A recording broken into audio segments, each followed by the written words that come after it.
Good day, everyone. I am Janar Escano, the STEM Strand Coordinator of the Notre Dame of Marbella University Integrated Basic Education Department from the Philippines. It is my honor to present to all of you my research paper entitled Simulation-Based Instructional Materials on Central Dogma of Molecular Biology.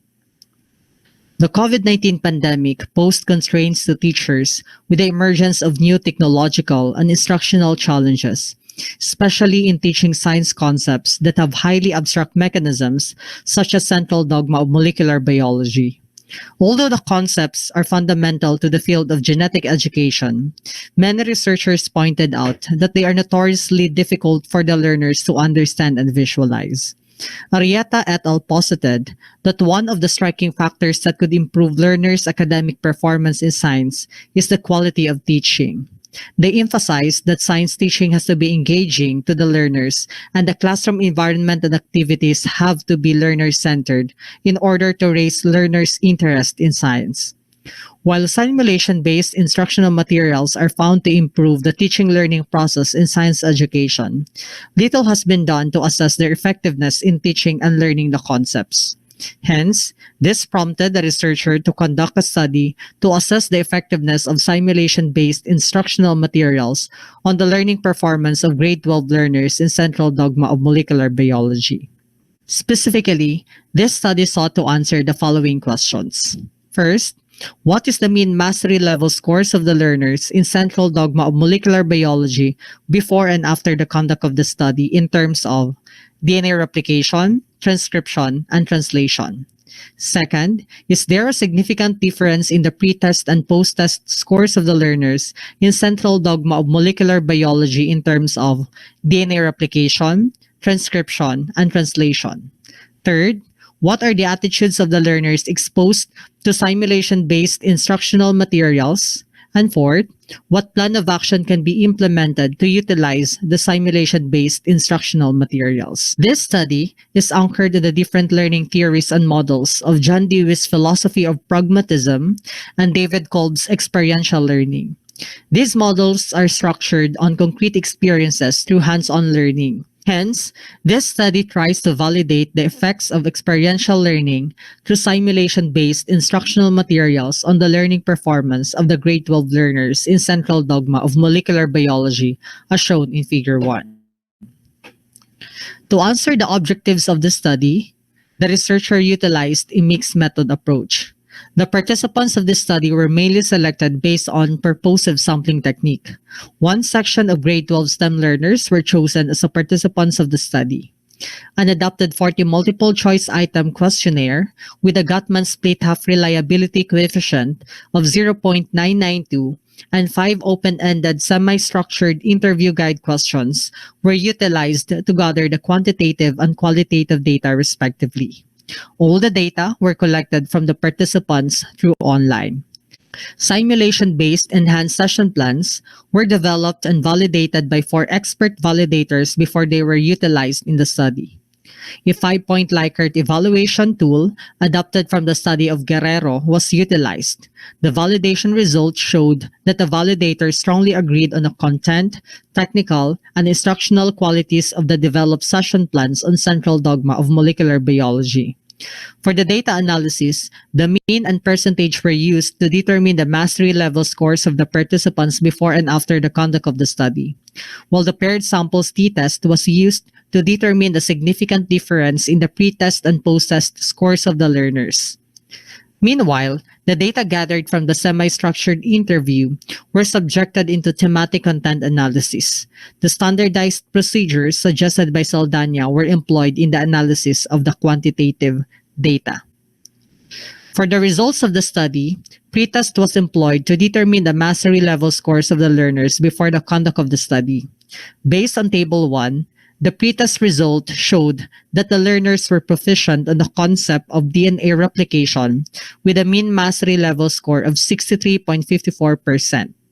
On the other hand, the learners were approaching proficiency on the concepts of transcription and translation with mean mastery level scores of 47.66% and 56.51% respectively. Nevertheless, the learners were generally approaching proficiency on the concepts of central dogma of molecular biology before the conduct of the study, with an overall mean mastery level score of 57.55%.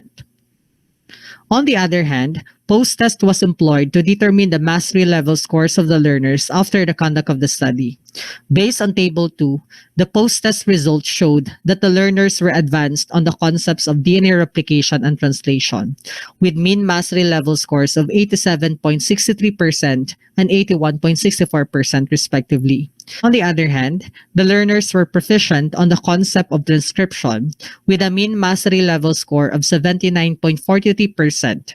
Meanwhile, it could also be deduced in Table 2 that the learners were advanced on the concepts of central dogma of molecular biology after the conduct of the study, with an overall mean mastery level score of 83.59%. A paired samples t-test was utilized to determine if there is a difference between the pre-test and post-test mean mastery level scores of the learners. Exploratory data analysis revealed that there were no outliers in the distribution of the data. The distribution were normally distributed as assessed by the Sapiro-Wilks test for the pre-test and post-test respectively. The result of the paired samples t-test revealed that there was a statistically significant difference at 0.05 level of significance between the pre-test and post-test mean mastery level scores of the learners on the concepts of DNA replication, transcription, and translation.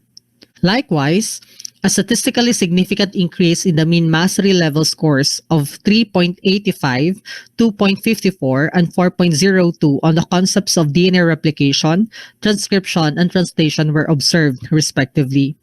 Furthermore, it could also be observed that there was a statistically significant increase in the overall mastery level scores of 10.41 on the concepts of central dogma of molecular biology. The low pre-test mean mastery level score of the learners connotes less prior knowledge and misconceptions of the concepts.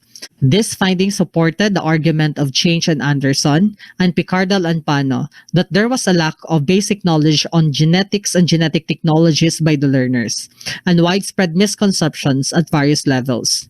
Meanwhile, the significant increase in the post-test mean mastery level score of the learners signifies the pronounced effect of the simulation-based instructional materials to the learners' learning of the concepts. The result of the present study conforms to the different research findings that the use of computer simulations in teaching results in a better learning outcomes of the learners. The result of the thematic content analysis collectively revealed that the learners were engaged in experiential learning with the use of simulation-based instructional materials. Learners pointed out that using the computer simulations, they were engaged in better attainment of concepts through experience because they were able to undergo the activity firsthand through engaging interactions. Likewise, they were able to visualize the information, giving them a concrete experience of what is happening in the processes. Learners also pointed out that the simulation-based instructional materials engaged them in evaluative thinking, and they were able to evaluate the consequences of their actions.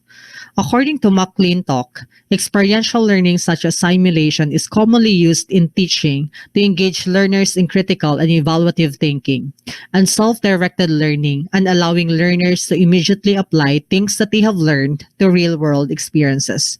This helps the learners retain the information better.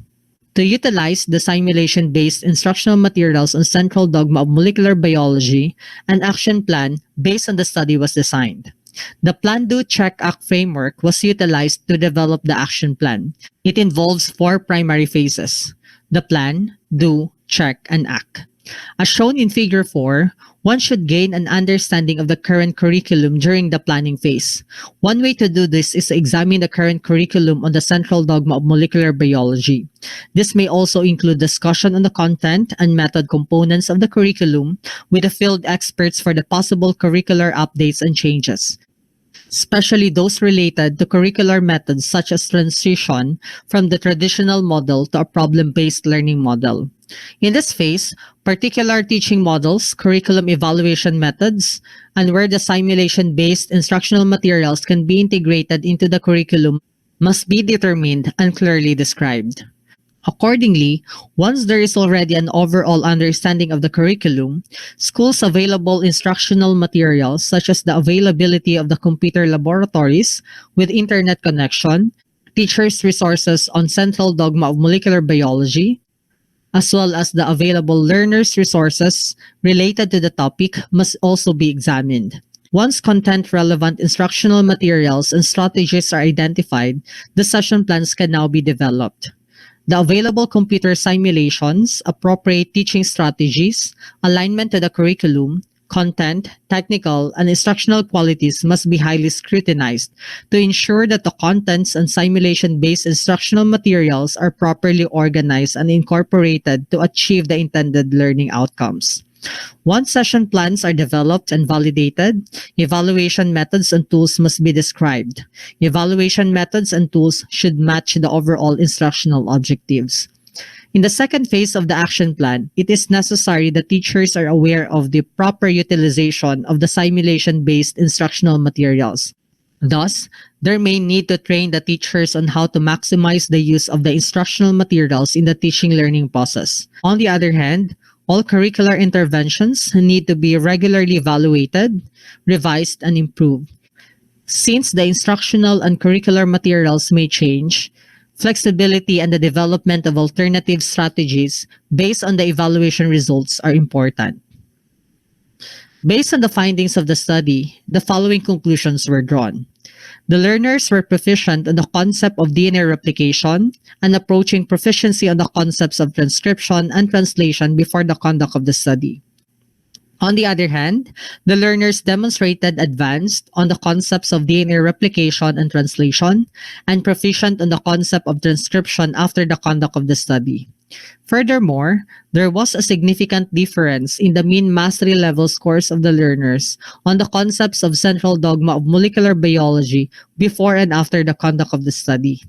The learners were engaged in experiential learning with the use of simulation-based instructional materials, and an action plan on the utilization of simulation-based instructional materials in the teaching learning process was designed based on the study. The researcher recommended to assess the potential problems on the utilization of the simulation-based instructional materials to further validate their usefulness. Conduct further study on a wider scope to improve the effectiveness and practicability of the simulation-based instructional materials. Use other computer-aided simulation tools and educational software in teaching the concepts of central dogma of molecular biology and assess their effectiveness towards learners' learning performance. Utilize the designed action plan to incorporate the simulation-based instructional materials in the curriculum, and utilize the developed session plans in teaching the concepts of central dogma of molecular biology. That would be all. Once again, good day.